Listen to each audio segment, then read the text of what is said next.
Well, welcome, Heidi. Welcome back to the show, and welcome, Heidi Mueller. Today, we're going to meet with Heidi Mueller, who is consistently ranked in the top 1% of realtors nationwide. Very, very good achievement. Heidi is legendary for her diligence and oracle-like knowledge of the market, savvy negotiations, and sheer energy, which I can attest to.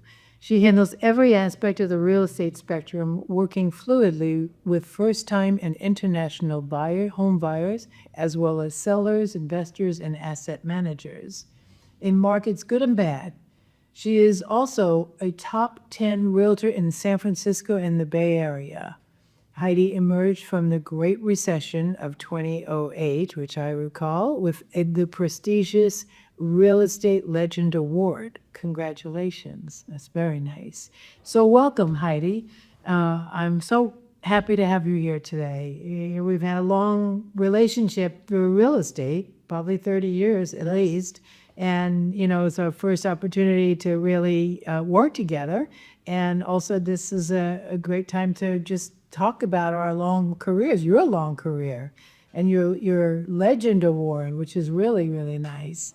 I mean, you've been in real estate I remember when I was brand new and I met you, and you were already a powerhouse. Oh, and you were always selling real estate everywhere. When you tell us a little bit about the beginning, because we'll get to the middle and the end, but tell me about the beginning. How did you start in real estate? Well, I was one of the first women cab drivers in the city. Oh, I love that. And The parents San Francisco. oh, yeah, and I wanted to drive while I'm working. I wanted to have my own house, and I wanted to see how I could contribute. I also knew how to compete, because in cab driving, you compete for every fare. So I was not shy about anything. And then one time I was driving a cab, and I said, I don't know what else to do. I need to do something else. And somebody said, why don't you become a realtor? Become a realtor. Oh my goodness. So that's how it started. Yeah. I had my books next to me in the cab, learning passing the tests and stuff like that. And I had good training in the beginning. Yeah, and the broker took me and taught me what to do, and I love it. I love it. Yeah, it takes the people. Yeah, it takes love to make this career work, because it's not easy, and you get a lot of rejection and a lot of no's. And what did you do in your first year to overcome that?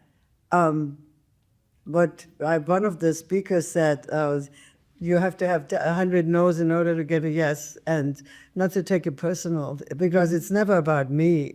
If somebody doesn't want to work with me, that means they have something else to do.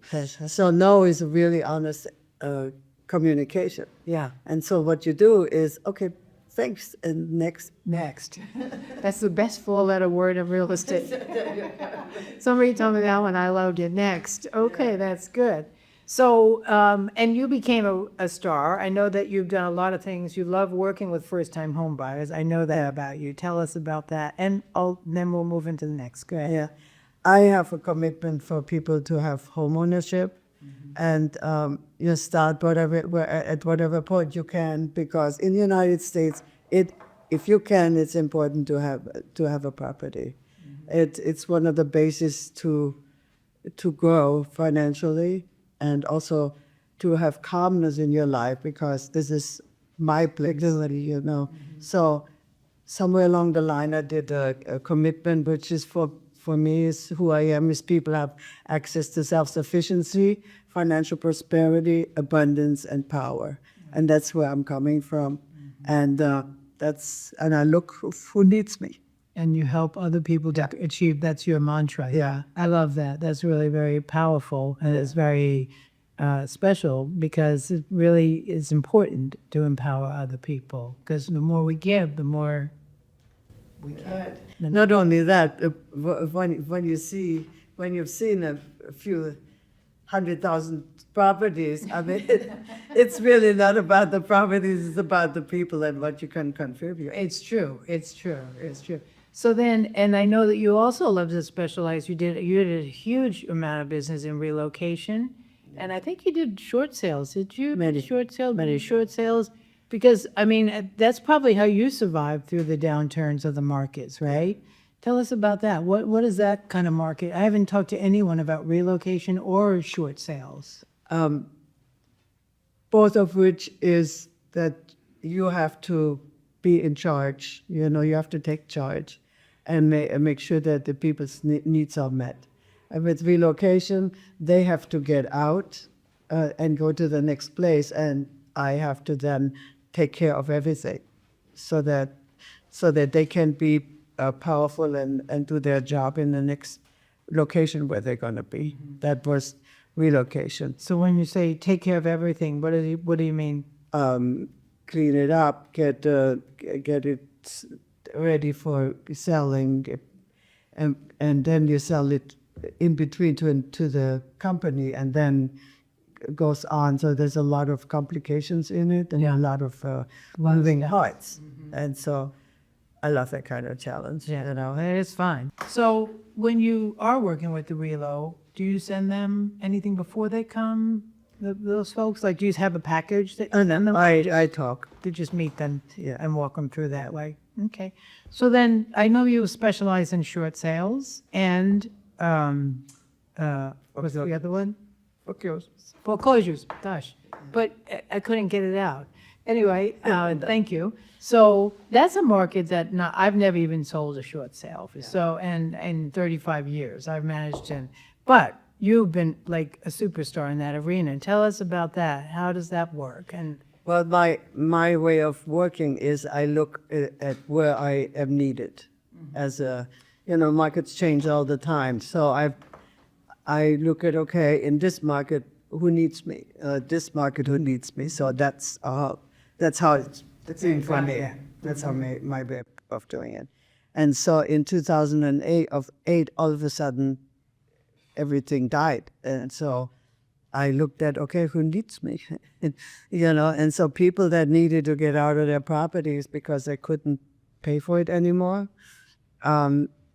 those are the ones that they were close to foreclosure, and they were open to, the banks actually came around and said, okay, we will take not all what is owed to us. We are allowing people to get out with not all the money that they owe us.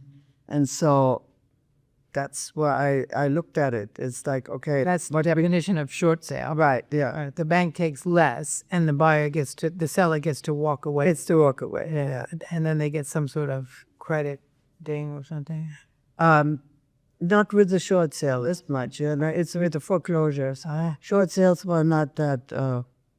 And also, the government forgave also the taxes on, because it would have been a gain. So the first year when everybody was in shock, I was looking at what my short sales are, to know who I can help. As a matter of fact, I did one, and I just sold them their second house again. That's great. That's great. So they recovered. And they were grateful that they could get out. If they didn't get out, for whatever reason, and it became a foreclosure, they walk away, and the bank needs to sell it. So I looked for the bank because they also needed people. They need realtors. They need realtors. So Not any realtor though.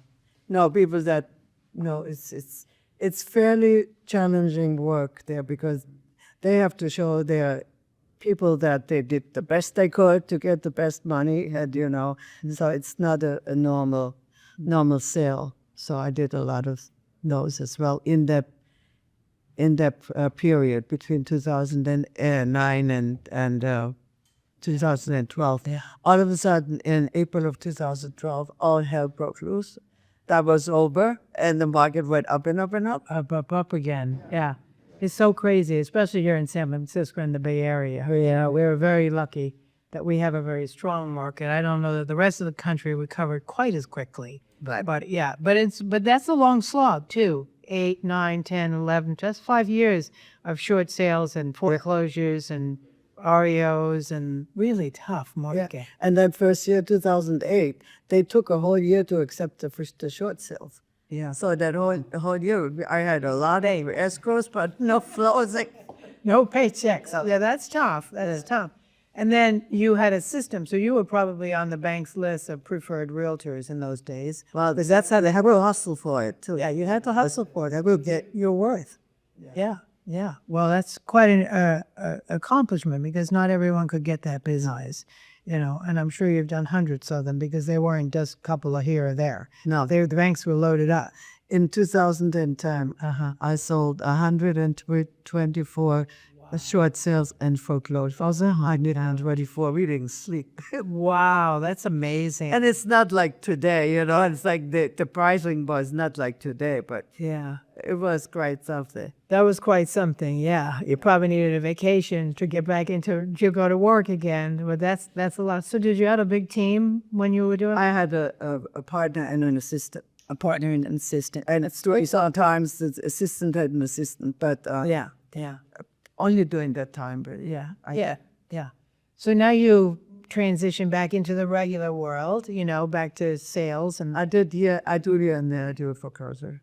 they still will do them. Well, I mean, I would call you and refer to you if I had a client because I don't know anything about them. And it's best to give it to someone who knows about that. I think so, because it's complicated and It is. deadlines and negotiations with the bank. And Yeah. Is it easy or difficult to negotiate with the bank?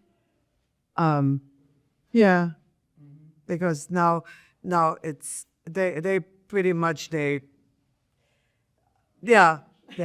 Yes, and they're easy, or yes, they're difficult. it's difficult They're difficult. because the foreclosures are a lifestyle foreclosures and not economics.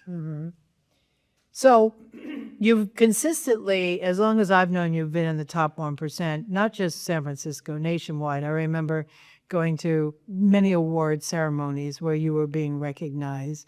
What do you think attributes to your success? Is there any single habit that you do that makes you be so great?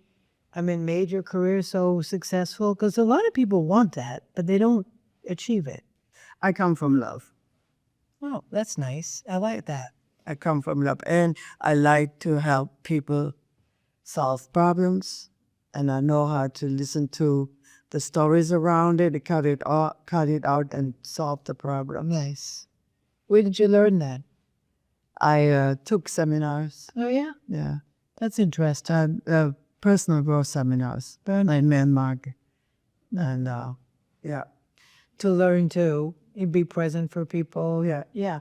I think that is really one of the, it's so interesting, these interviews that I've been doing, and a lot of people, I should be asking questions and not telling stories, but it's a little interesting to me that most of these huge top producers have this, personal growth piece that's really important.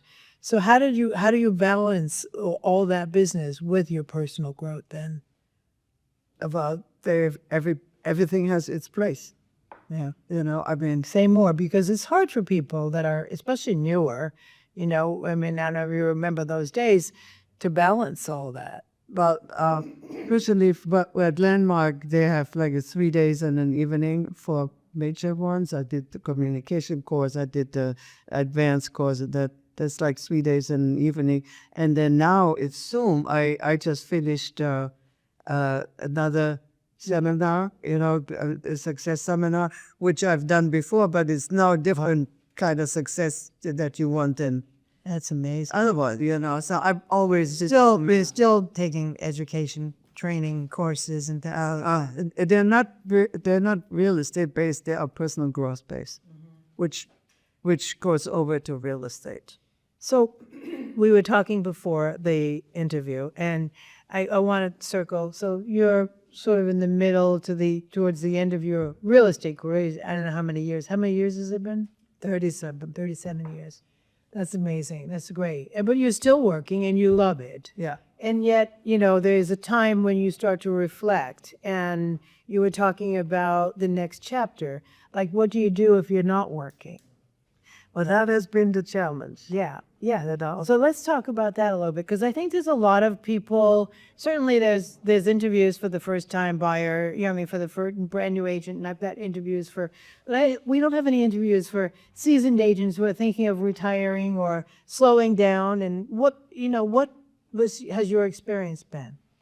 Well, one time I you took it on, and I was very confronted because what goes away is a steady flow of people that So you took it on. You mean you started to slow down? not just I started to see what would it be like if I did not real estate. Okay. So as an observation, and look at it as a lifestyle change, and it became very empty. Your life. The life became very empty because I couldn't contribute, and I like to contribute in life. I'm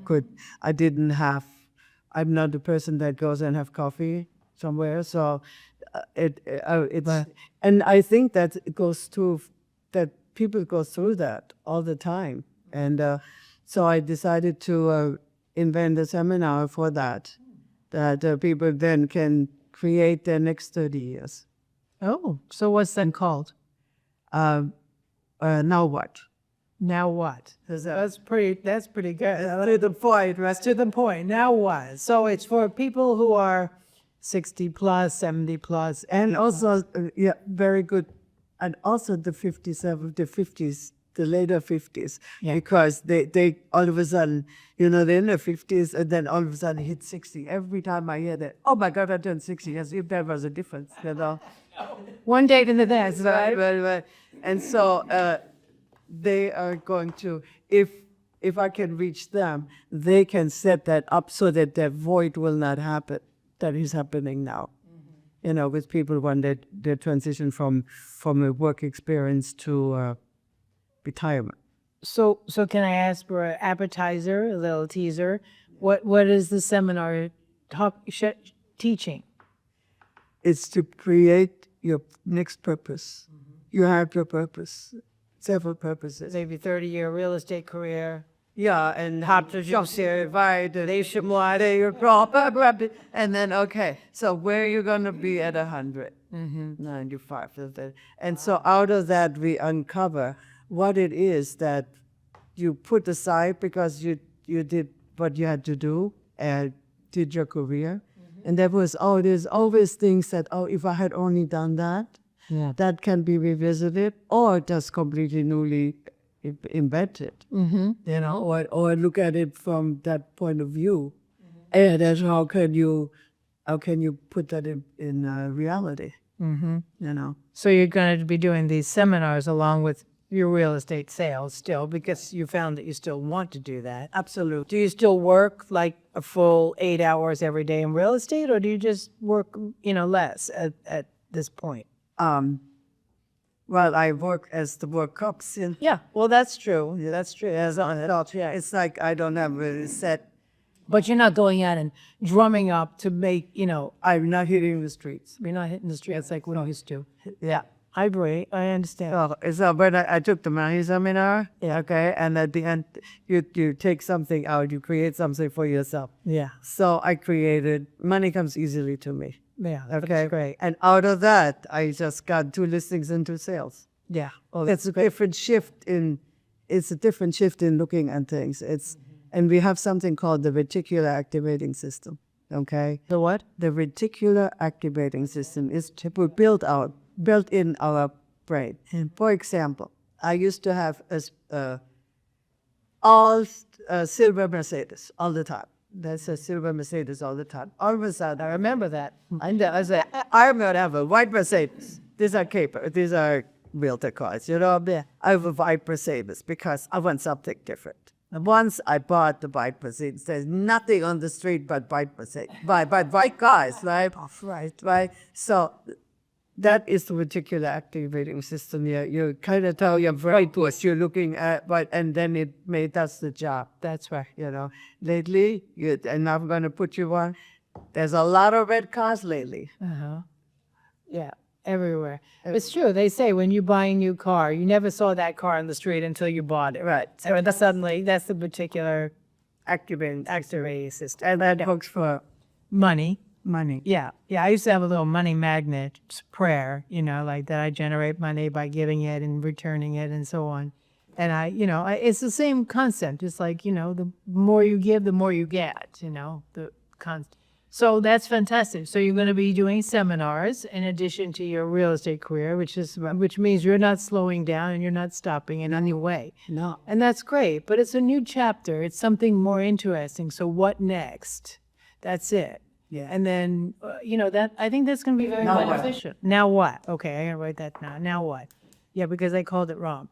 So I want to ask you one more question. We'll wrap. But I want to ask you about this legendary award because I wasn't there for that one, and I want to hear about it. Tell me, what was that you received? I was with another company, and I have produced consistently for decades. Yes, I remember. I know. And that's what it was for. So they acknowledged you for that. Yeah. That's really special. I was very moved with it. Yeah, I would think so. I mean, these are high recognitions within our industry. I mean, it's not for, like the